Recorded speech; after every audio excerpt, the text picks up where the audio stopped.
Hi friends, welcome back to another exciting episode of On Location Vancouver. I'm your host Zara Durrani. I'm truly excited about today's episode. Joining me is someone whose story is truly remarkable and bound to inspire you. I'm talking about none other than the CEO of Penny Appeal Canada, Fawad Kalsi.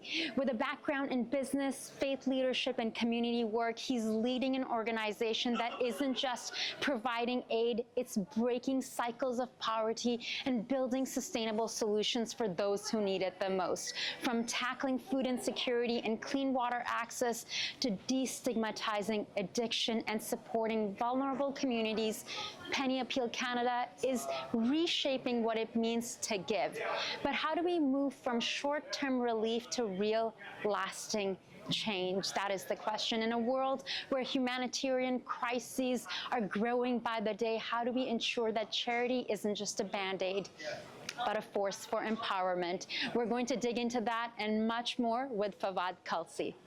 Today we're here in Surrey, BC, and I'm sitting down with Fawad Kalsi, who is the CEO of Penny Appeal Canada, a visionary leader with over 2 decades of experience in sales, relationship management, and business development, spanning both the private and non-profit sectors. We're going to dig deep into his journey and also the magnificent work that he is doing with Penny Appeal Canada and what brings them here today. Fawad, thank you so much for taking the time to join us today. Thank you for having me, Zara. Really appreciate it. My pleasure, my pleasure. So tell us about Penny Appeal Canada, and obviously you have lots of experience before that, which we're going to dig deep into, but there's a reason, there's a very special reason we're here today in Surrey, and you all made it here. Welcome. Yeah. So tell us about the work Penny Appeal is doing, and especially this Ramadan. That's a really loaded question yes. To start off with, and yeah, Penny Appeal, we're a global humanitarian relief and development organization, and we are based out of Mississauga, Ontario, and we operate in over 35 countries across the world, and we provide, food insecurity relief to orphan support, thirst relief, and emergency relief as well. When natural disasters strike and so on forth. We also work here at home as well, providing domestic mental health support and resettlement support, and also help tackle some of the food insecurity problems here at home that us Canadians face across the board. That's amazing. So not just internationally, but locally as well. Can you dig deep into that a bit more? We started out 5 years ago. That's when we launched here in Canada. We originally formed in the UK. We have 7 global branches in the United States, in South Africa, Australia, UAE, in the UK, and in Pakistan. Pakistan is one of our implementation offices where a lot of the projects there go on. But here domestically, we are coast to coast, and we've grown significantly over the last 5 years. So we have presence in pretty much all the provinces now, and the latest addition was Quebec. We just introduced Penny Appeal in Quebec last year. Tell us about your involvement and when you got started, and obviously you're transitioning, with your background in information systems and business development. What inspired the transition? Funny enough, which is really interesting, and this show is sponsored by TELUS. I actually worked with TELUS for 12 years. So yeah, okay. I left in 2012. I was there from 2000 to 2012, working in various different roles, and I left as one of the leaders in the organization in upper management, and so yeah, that's where I started. I was always involved in the community, the Muslim community specifically, by serving the community in various capacity, because I do have religious authority as well. I have memorized the Quran, and I was an imam as well. I went to boarding school for that in Edmonton. And then I was also, well balanced in the worldly side of things, right? The secular side of things. And so I always wanted to give back to my community. And another thing that we have in common is that I'm also originally from Pakistan. Okay. I was born and raised in Calgary, but my parents are from Faisalabad in Pakistan. And why we have our implementation office in Pakistan is that strategically that region there is, Bangladesh, the South Asian subcontinent has so much going on all the time, unfortunately, with poverty and natural disasters and flooding and so on forth, and India as well, and Pakistan. So for us, majority of our portfolio of products, offerings when it comes to the relief space, Pakistan sort of covers all of those, right? From orphan kind to thirst relief, as you mentioned, to feeding our world. And then, unfortunately, that part of the world does face quite often natural disasters, which, as you can remember, in 2022, the floods that displaced 30 million people, we were on the ground helping those people, get shelter, clean water, access to food, and just supporting them during that time. So that must feel so meaningful, especially when you're on the ground, but at the same time heartbreaking. Absolutely. I've been with Penny Appeal now for 3 years. And I was a chief development officer prior to taking on the role as CEO. And as the chief development officer with Penny Appeal, that was my first field visit. And honestly, I don't think people realize the devastation. I think we're kind of in a bubble here in Canada. Yeah.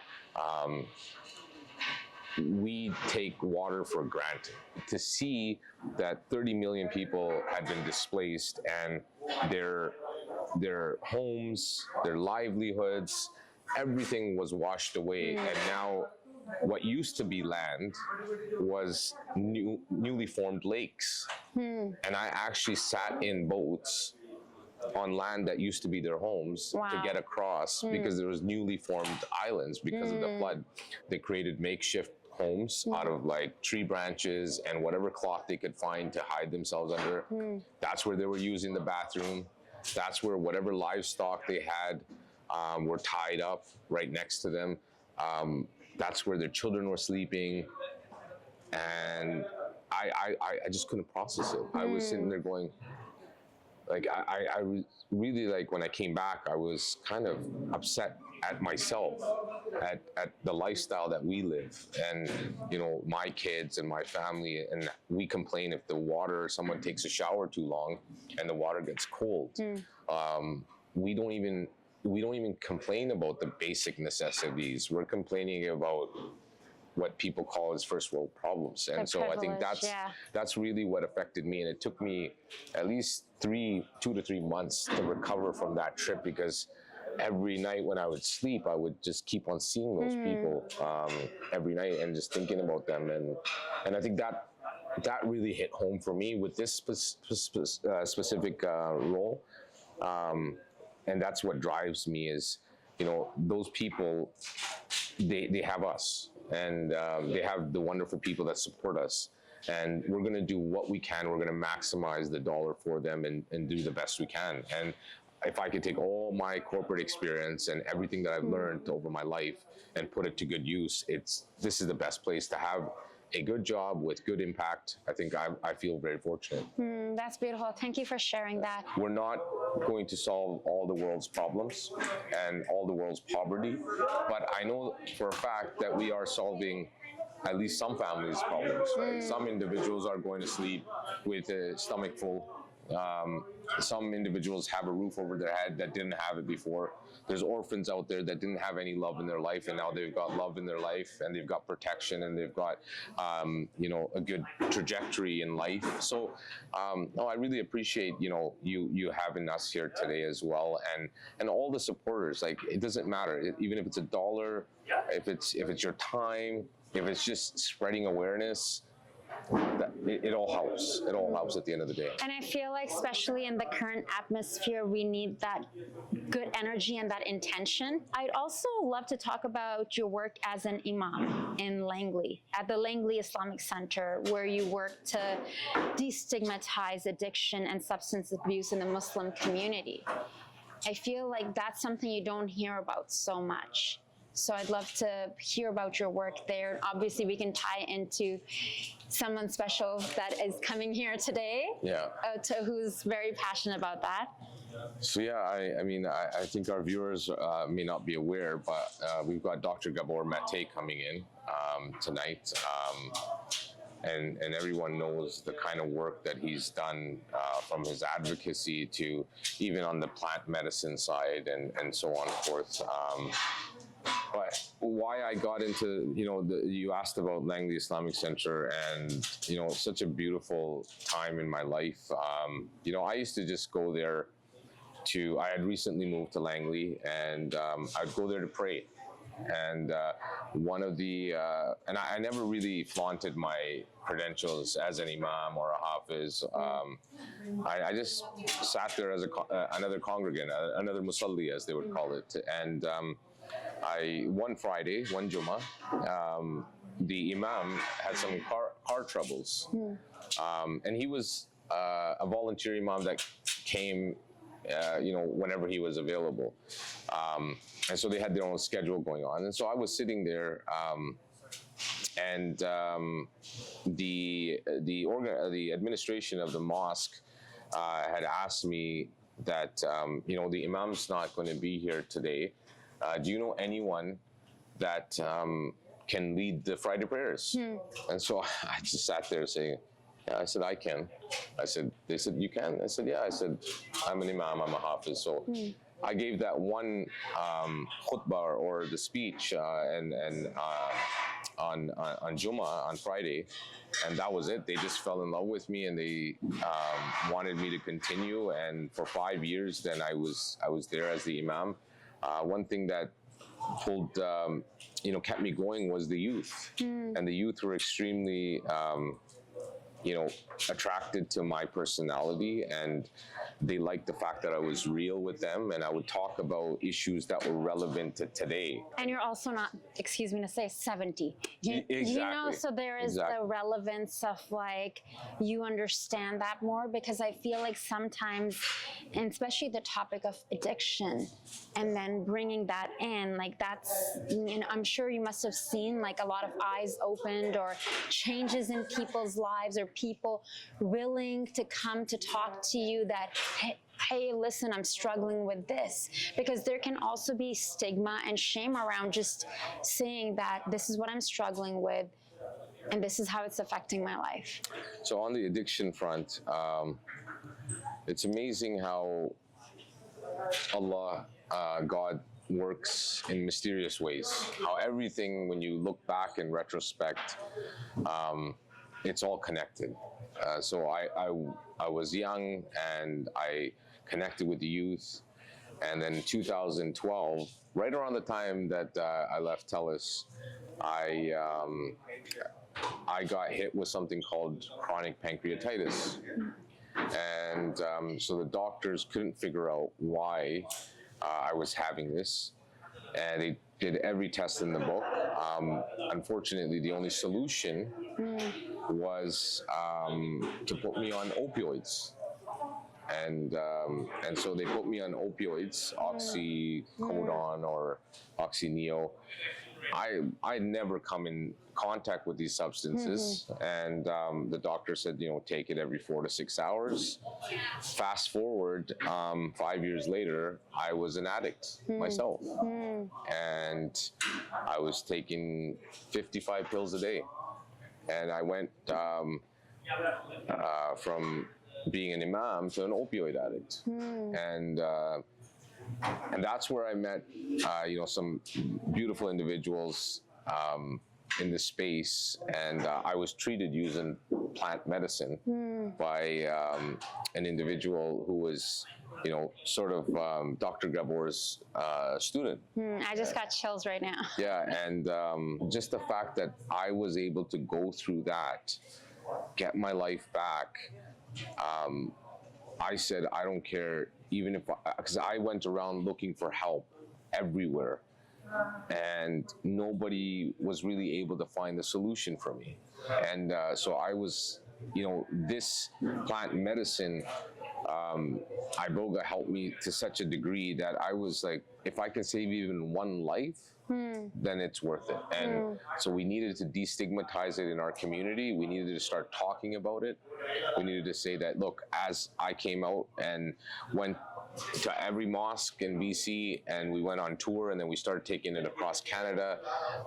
And I said, look, I'm an imam and I'm an opioid addict. And that caught the attention of everyone. And we started out a center downtown Vancouver called the Muslim Care Center Recovery and Addictions, which still operates till today.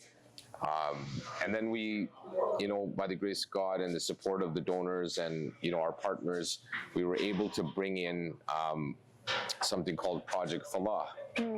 And into Penny Appeal as well. And so that is also serving those with mental health, addiction, issues that need a lot of care and TLC, to be honest. 100%. Thank you so much for sharing that and sharing so openly, because I feel like those are topics like growing up in Pakistan, you pretend that doesn't exist. Yeah.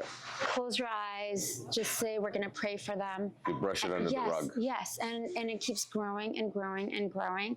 So I truly appreciate you sharing that. I could have lost my life. Yeah. And the fact that I'm here was a sign for me that that there's a greater purpose for me. And I got, Fawad 2.0, and he's going to do something about it. Yeah, and you're doing things, and I see like the light in your eyes, and it's really fascinating, because on my show, I've had a lot of people like actors, business owners, whatnot, sit down and share with me. And I haven't like on my socials fully shared this, but on my show I would, because, when someone's sitting down and sharing with me like their struggles, because whether it's business or entertainment or whatnot, there is the lights and like the beauty and the prettiness and the shiny cameras and the perfection and all those things. And I think it's Dr. Gabor Mate who says that the opposite of addiction is connection and community. Not everything is like, the sun doesn't always just shine. Like it isn't just always rainbows. Like situations happen like that bring us to our knees, in more ways than one. And it's just so amazing, and it's so admirable. I appreciate the honesty. I appreciate your openness, and I'm sure that someone out there watching needs to hear exactly what you have to say. And I did not know we were gonna jump into this, but one of the things when I was reading your bio, and I was like, okay, I'm very curious. I'm very curious about this one aspect, and I could just tell that we're going to have an open conversation today. So I just want to say I really appreciate that. Let's talk a bit about today, and hopefully people can't hear super loud, but there's lots happening on the other side of the lens, and there's a lot of energy here in this room. Everyone's getting ready for this evening. I heard Dr. Gabor Mate speak last year. I know he's particular about how you pronounce your name, because I'm not sure if I'm saying it the exact correct way, but I really am a big admirer of his work. What's happening this evening? He's, look, Dr. Gabor is one of the biggest humanitarians out there. I mean, he's a Holocaust survivor. And with the unfortunate events of what's going on with the world, and I just said this previously, that it's amazing how God works and how in mysterious ways, and how we're connected. So I got connected to Dr. Gabor's work on the addiction side once in my life, and then the second side is here, full circle, came back on the humanitarian side. So with the unfortunate events of what's going on in the world, especially in Palestine and in Gaza, Dr. Gabor has been a trailblazer with respect to advocacy for the rights of the indigenous folks in their, in their land, and he has joined Penny Appeal for this event, and this is our third event with Dr. Gabor. Honestly, we're all students here tonight, and we're here to learn from him and his wisdom and what he can tell us and how to deal with these kind of situations. And at the same time, we're going to be fundraising for the relief work and the emergency assistance that our brothers and sisters need in Gaza. And we're hoping for a successful night, and we're hoping that people will give. Thank you so much. Yeah, I'm just like taken back to like meeting him, not meeting him, seeing him on stage last year, and just the vitality he has, the energy, and that aura. Yes, and he's in his 80s, and you're just like, you just want to soak up all the information when he's sharing. It's like, anyways, so your organization, Penny Appeal, has a truly bold vision, creating a world where the world no longer needs Penny Appeal. Yep, where our organization no longer exists. Yeah, no longer exists. What are some key steps needed to achieve this goal? Look, it's a bold statement, but not only our organization, we would like to see a world where organizations like ours, humanitarian organizations, no longer needed. So we have to, I think the most important thing is that we have to continue to strengthen these institutions, right? We're 5 years old. I think we need to strengthen the foundations, build upon them, so that they can become institutions that can serve at a greater capacity, rather than just, giving a month's worth of food pack or giving a temporary shelter. We get to a point where these organizations are the ones that are not only fulfilling their immediate needs from a medical, from a relief, from a food insecurity, from a thirst relief, not only those perspectives, but from a perspective where we teach them how to fish so that they can eat and sustain themselves going forward, and then be contributors back to society. So if we can create that circle by enabling women, like in Bangladesh, we have a program where, and it's one of my favorite programs, is we have these women who we taught how to create organic fertilizer. And so when they figured it out how to do it, and we taught them, we gave them all the equipment, the tools, now those same women within 3 years have hired all these other women to work for that business, and they are the main suppliers in that region for fertilizer to all the farmers, and their business is booming. And so what has that done? It's created a complete socioeconomic system. And so the goal for Penny Appeal is to create such a system where individuals become self-sustaining and they contribute back to the world. And if we can do this at a macro scale, eventually the need of organizations like ours won't be there anymore. And that's our vision. Before I let you go, is there something that we didn't cover today, or something that you would like to share with our audience before we let you go?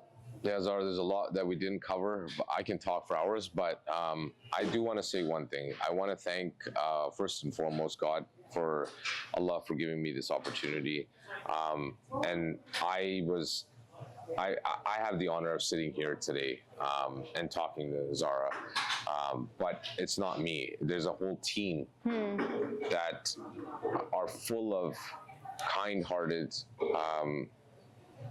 souls.